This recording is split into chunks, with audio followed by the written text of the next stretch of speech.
pilot was the dream of my life since I was about 5 years old. At that time, we lived in a place called Everett, just north, not too far north of Techney here. And my dad had a country store there. And one afternoon, we heard a plane fly over the house, very low. I ran to the window and looked out, and it landed in a field, a freshly harvested hayfield, just across the road. And it taxied back to our side of the field, so we all ran over there to take a look. And it was a beautiful, bright red biplane. And my oldest brother told me it was a Waco. And anyway, I looked at that plane. It was beautiful. It was magnificent. I ran my hand over the taut skin, fabric covered. He picked me up and let me look inside the cockpit, and I was hooked. Ever since then, I wanted to be a pilot. After my first year of high school, which I did at home, began to feel that God was calling me to be a priest. Of course, my brother John had been in the seminary for 5 years already. The Lord sure kept pulling me. He really twisted my arm. And I finally gave in. So, but I thought I had lost that for life. And after I was at the minor seminary at East Troy, Wisconsin, I heard that the SVD were using planes in New Guinea. It had been since 1935. And they said possibly they'll use them afterwards. So my hopes still rose. We also did a great service there for the people in general. We didn't fly just for the missionaries. We carried local people also.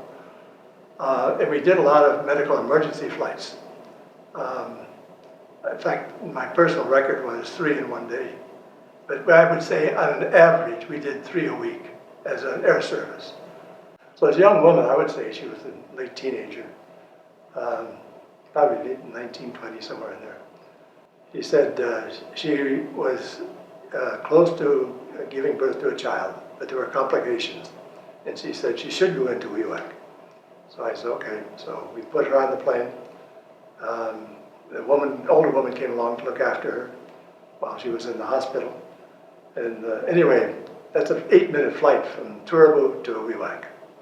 So we took off, and it's all radio controlled. It's all controlled airspace in New Guinea, so you can't move without calling in and so on.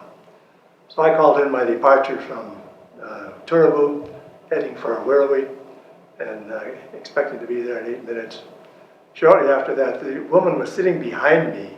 The nurse said, don't have her sit on the seat, so we folded the seat up. She sat on the floor behind my seat. I could feel some motion behind me.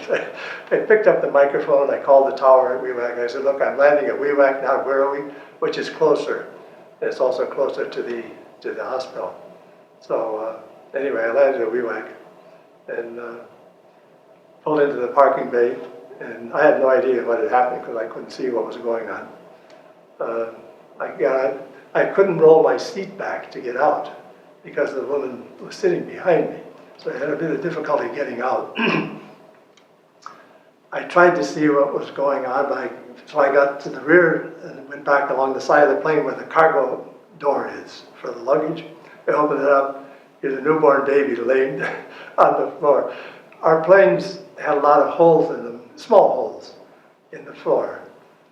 And we did things like we carried cement, we carried rice, we carried flour, all sorts of things. So to keep that from falling in there and having to clean it out, we had a canvas that we put in that came up the side of the cabin about maybe 8, 10 inches. And they get rather dirty rather quickly. There's this newborn baby laying on that dirty canvas. Anyway, finally the ambulance got there.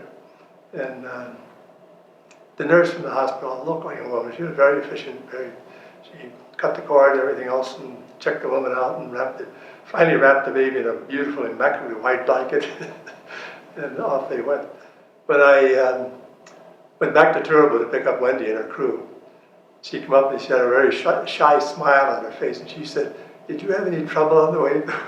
I said, well, no trouble, but I did end up with an extra passenger.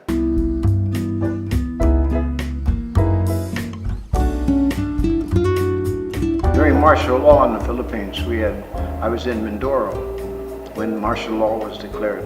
During martial law, there was a lot of strictness coming in because of the demonstrations all around the world, not only in the U.S., but we had 9 colleges and a university, so they were all kind of under fire of demonstration. So the martial law was meant to put the student back in the classroom and off the streets. One of our we had security guards around the clock, and one evening, one of the security guards got too much to drink. He was off duty, he was not on duty, but when he had too much to drink, he took one of the shotguns and wandered off the campus outside. And of course, since he was drunk, they didn't know what he might do. And there was a Land Rover coming into the college by one of our Filipino priests. I got on the side of the Land Rover and around, and I saw he was slumped over, the security guard slumped over, and he was actually had passed out. So I got the shotgun and brought him back in. And since they had already reported it to the PC, that's the Philippine Constabulary, like National Guard, they had to take him to the stockade. And I went the next day. I said, first of all, they wanted to make it look like they caught somebody smuggling guns. And I knew it was just got drunk, and he was not a smuggler or anything like that. It was just unfortunate. And he had a family and a wife and children. So I talked to the commander, and he was a very understanding man, and went to somewhat like that's West Point in the Philippines. And he was a very understanding man. So he released him, but he could not go back to security guard. But he was released. There was no longer any charge of smuggling guns, which would be a feather in the hat of the military to get some smuggler guns to the rebels, which was not true. But he took my word for it and released him. So I thought that was just by chance. I happened to be there and understanding him, and I have an understanding commander of the Philippine Constabulary at that time.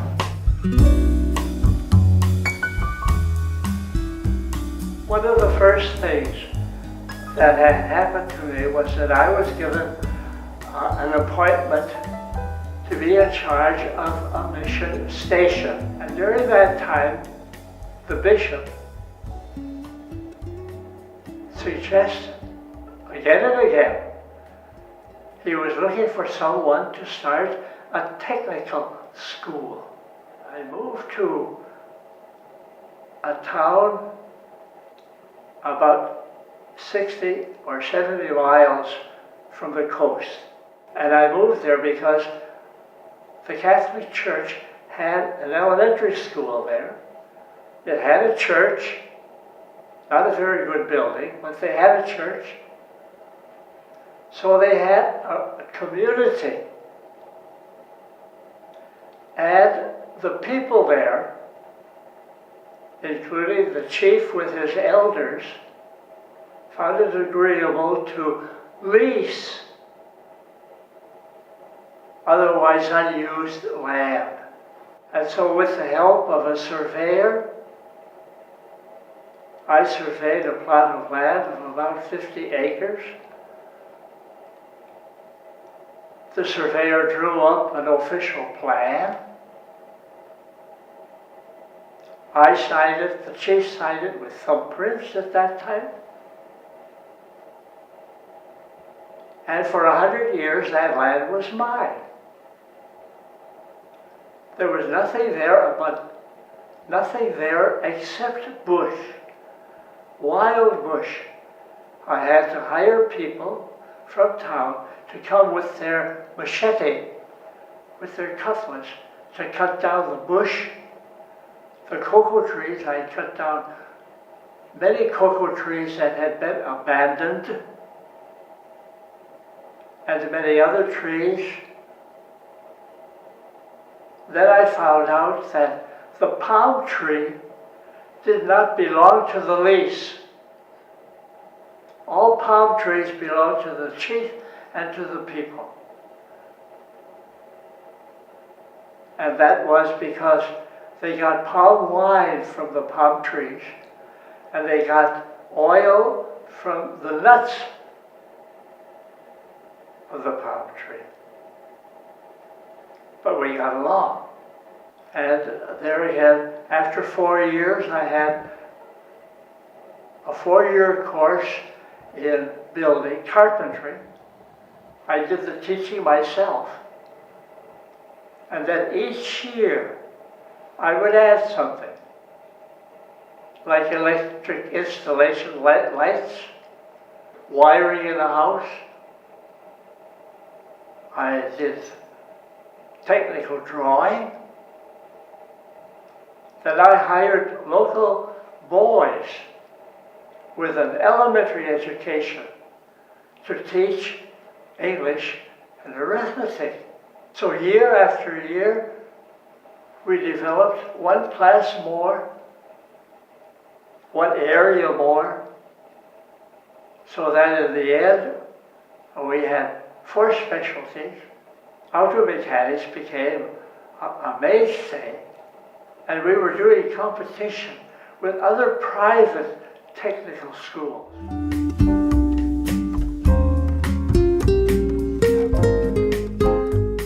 One thing you have to be careful when you come into another country is to familiarize yourself with their customs.